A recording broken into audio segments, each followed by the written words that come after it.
Well, I'm gonna do another video indoors today. The camera just does not like these cold temperatures, so I'm gonna have to do an indoor video. And as I suspected, or I did get a complaint, I'm not an indoor channel, I need to do outdoor videos. Well, I'm sure it was just some troll trying to tell me that I need to go out and freeze just for him, so he, I guess, just needed something to complain about. So I'm doing another video in front of the wood stove.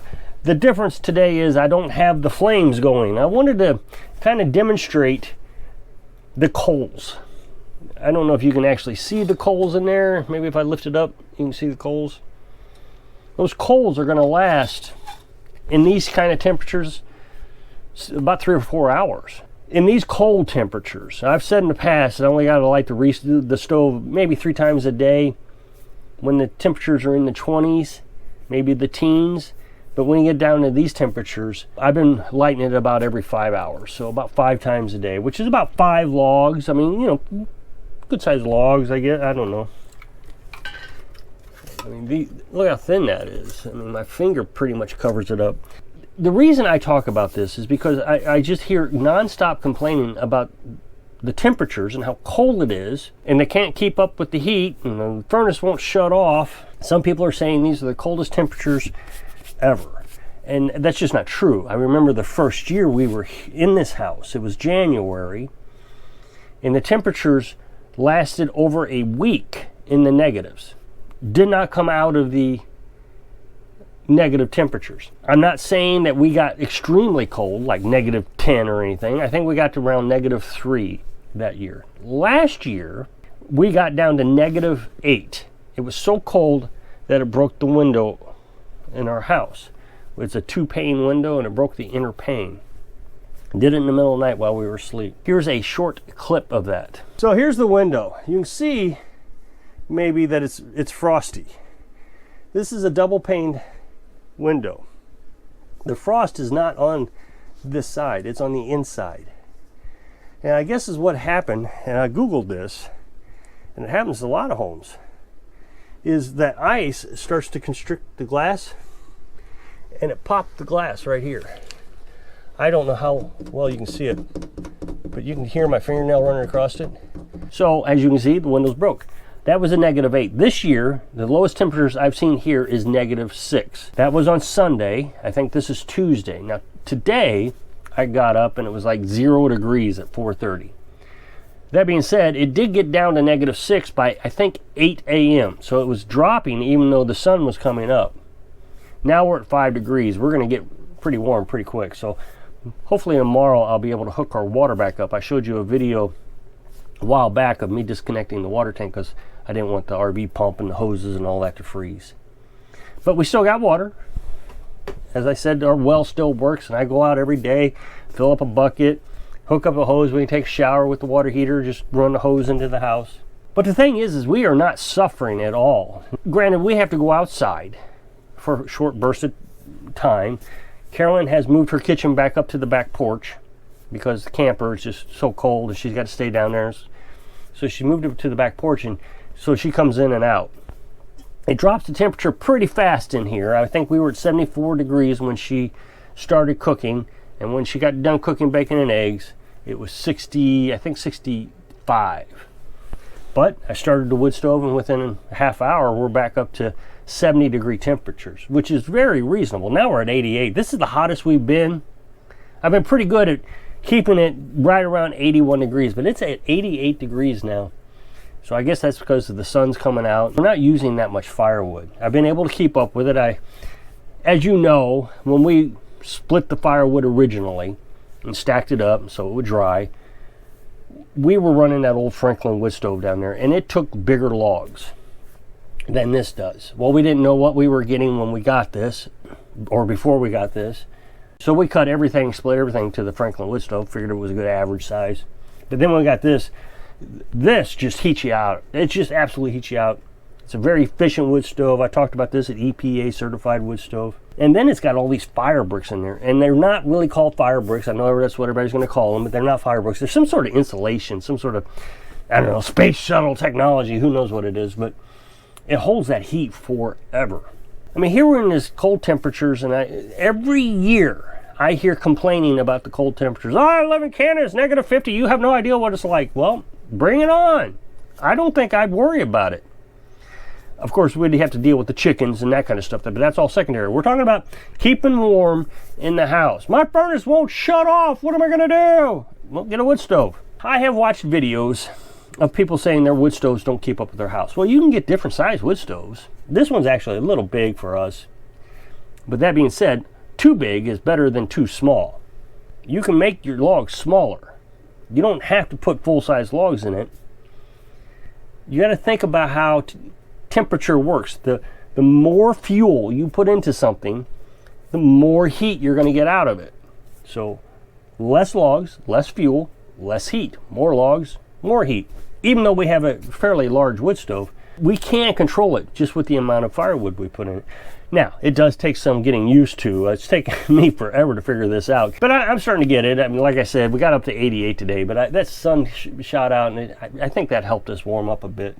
I just looked, what I was actually looking for, and I never got there, was how much a wood stove at Home Depot would cost. I think the last time I looked, it was $2,600 for a comparable wood stove like this. Now, this one, they don't make anymore. This is a Wood Pro. They just went out of business. I don't know if they went out of business or they just renamed their brand or whatever it was. But I suspect they couldn't keep up with the EPA requirements because you got a stage 2 EPA certification. You got to improve every 5 years or something like that. And I would imagine that's what this is, a stage 2 certification. It's 85% efficient with those air tubes up the top. And I've talked about all that before. If you want to see anything about my wood stoves, you can check out my channel. What I did see was Ashley Hearth. They sell wood stoves on Amazon. And I thought, man, I couldn't even believe it. They had two different sizes. They had a 1,200 square foot wood stove, which is smaller than this. And the thing is it looks identical to this wood stove, except the handle is on the other side. That was the only difference that I could see. Same pedestal, same window. So maybe Wood Pro switched over to that brand name. I don't know. So I looked at it, and it's a stage 2 EPA certified wood stove. I don't exactly understand what that is. I looked up the law. Not really sure what it is, but regardless, it's an EPA certified wood stove, so I'm sure it's pretty efficient is my point. So that was 1,200 square feet, and it was only $890. And then they had I think it was 2,500 square feet, and I believe that one was $1,600, so double the size, double the price, something like that. And I thought that was very reasonable. As a matter of fact, if I ever needed to look at buying another wood stove, I would research those two wood stoves. Of course, you could just go to Home Depot and pick one up. This, like I said, is an air tube, 2-stage burn wood stove. You can get catalytic converters. I'm going to suggest you don't get those. Catalytic converter has a component up here that does a reburn with precious metals. And those can wear out or get damaged, especially if you clean them. You're not supposed to clean them. The thing about those wood stoves, we looked into them when we were looking for a wood stove. The company that sells them typically has to install them, and so that price just shoots through the roof when you do that. If you buy it off Amazon, obviously you can install it yourself, so you can start to minimize your cost a little bit. I heard somebody say it's going to cost them $10,000 to install a wood stove, and I think that's just insanely high. I can't even understand how it would be that high. Maybe they got the company coming out, maybe they're looking at a catalytic converter wood stove. If they went on Amazon and they looked up that wood stove, and they might be able to buy that for, well, if you got the $1,600 one. The rest of it just doesn't cost that much. You can build a back wall like I've got here. That metal you can buy at Home Depot for $6 a sheet, $9 a sheet when I bought it. I don't remember exactly. You put an inch gap in there, and that's all the heat protection you need. Of course, you need something ceiling also. And then you go to, well, I think you can actually go to Home Depot, but we went to the Tractor Supply store because Home Depot didn't have any when we were looking for it. The entire chimney assembly. It comes in a kit. Well, actually, it comes in a kit from the ceiling all the way up. This pipe here, the black pipe you see, that's secondary. That's something else you have to buy. And then you cut a hole in the ceiling and you just follow the instructions. Of course, we'll watch plenty of YouTube videos, and there are plenty of YouTube videos on how to install wood stoves. I didn't show mine being installed. I showed you that I cut the hole, and I showed a little bit of the hole cutting process. And I think I showed you how to hook up the attic box But it wasn't all in one video and all neat and clean. It was us building a tiny house is what it was. But they're out there. This just wasn't that hard. It made me nervous because it was the first time I ever did it, but it wasn't that hard. I don't think it would cost $10,000 if you pieced it together. If you could hire a general contractor guy to come out and cut the hole, maybe lay a base. Now what we used here was pavers. You can buy these pavers pretty cheap at Home Depot. They're just little squares of concrete, laid it down. Of course, nicer homes are going to want fancier stuff. I don't know, I think this is pretty cool looking actually. So we used the pavers. Carolyn laid them out in a staggering shape, made it look nice. I'll show you what I'm talking about here. We got these pavers. And then the instructions to the wood stove told me how to install the wood stove. It wasn't hard at all. So hire a general contractor. Let's say he charges you $500-$600 to cut a hole in the ceiling and put up these metal sheets. If you can't do it yourself, I think anybody could do this themselves. It's just not that terribly hard. The hardest thing was trying to move the wood stove. That was heavy. So he charges you $500-$600. You have $100 invested, maybe $200. Let's just call it $200 invested in the chimney stuff. You got $800 to $1,200 invested in the wood stove. Now you can buy these used. Carolyn found this one used, and it was an amazing find. I think she probably could do it again if she wanted to. But he'd only used this twice. It was brand spanking new. It was spotless. I mean, he sold it for, I think, $350. Not much. And again, I just showed recently, I've been doing these historical videos where I've been showing you what I was doing in the past. And I talked about the wood stove, buying it. The hardest thing we had to do was get it into the house. We were building a house at this time, and this wall had not been up. We didn't put it up yet. So I had to get a furniture mover. You can rent those at U-Haul. Got that. And Carolyn was at the top and I'm at the bottom. We're kind of shimmying it up a little bit at a time. We dropped it once. Unfortunately, nothing broke. I think we bent the handle a little bit. I would say that Carolyn and I put in this wood stove ourselves for probably under $1,000. Now, of course, you got homeowners insurance, which is a big problem. A lot of insurance companies will not insure your home, or they'll raise the cost of the insurance to make it unaffordable to do. In that case, what I would recommend is do what we did and build an outdoor heat exchanger. You build a small building, maybe 6-7 feet tall, big enough that it can hold the wood stove, be able to get the door open, and then run ventilation into the house, and it'd be kind of like a furnace. It's not near as efficient, but that would give you some heat in these extreme cold temperatures.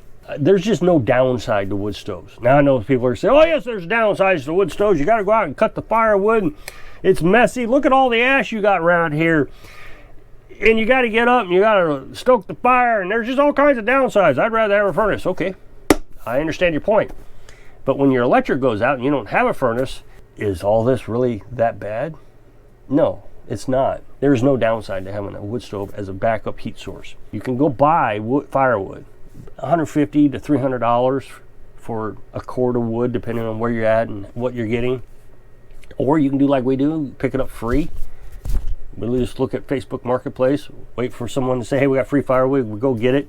Of course, you got to split it yourself.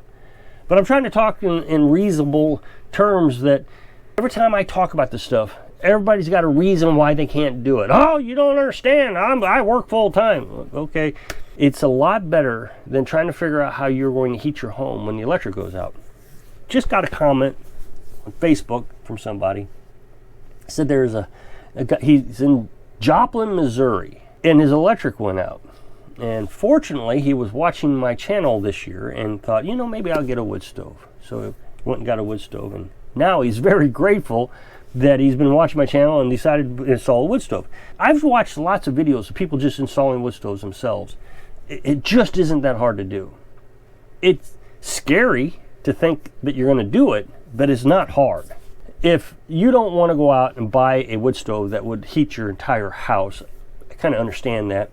1,200 square feet. I had the last house I had, this one's 200 square feet. So the last house I had was, I think, 1,000 square feet. But it had rooms all over the house. It was kind of spread out. It was, over time they kept adding on to it, so it was really a hodgepodge of house. I'm not sure this wood stove would have actually kept up. I do believe this one's a 2,000 square foot wood stove. I just don't know if the temperature would have ran very well throughout the house. You know, it would have been hot and cold in spots. This can't fail. There's just nothing on it that can fail. I've said in yesterday's video that you could break the window. We have a replacement window up in the attic in case this one ever breaks. We got a spare. I can't imagine anything going so wrong that I wouldn't be able to light it up. Even if the window was broke, I can still light it up and use it like a fireplace. It would still heat. It wouldn't heat near as well as it does. And these new wood stoves, they're just so efficient. And I can't explain how efficient they are. They're not like your grandma and grandpa's wood stove. I highly recommend before next winter, get yourself a wood stove. Really try to figure it out. So if you'll click this up next box, it'll take you that video where I guess I was disconnecting the water. So if I can inspire you to plan ahead so you can live your dreams. Thanks for watching.